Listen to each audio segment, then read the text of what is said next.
VKR TV VKR voice ఇది నిజం మళ్ళొక మంచి ముచ్చటకు వచ్చిన శ్రీవారి హుండీ ఆదాయం 3.12 కోట్లు. తిరుమలలో భక్తుల రద్దీ సాధారణంగా ఉంది.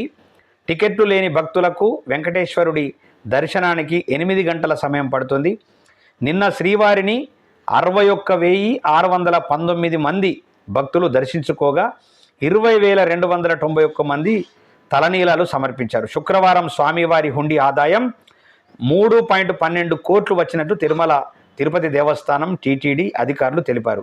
కార్తీక పౌర్ణమి సందర్భంగా నిన్న తిరుమల మాడవీధుల్లో వైభవంగా గరుడ సేవ నిర్వహించారు. అంటే కొంచెం తిరుమలలో భక్తుల రద్దీ తగ్గింది, ఎందుకంటే ఆల్రెడీ శివనామ స్మరణలో ఉన్నటువంటి భక్తులు ఉన్నారు కాబట్టి కొంచెం అటువైపు తగ్గినట్లు కూడా మనకు తెలుస్తూ ఉన్నది. హుండీ మాత్రం బాగా భారీ ఎత్తుననే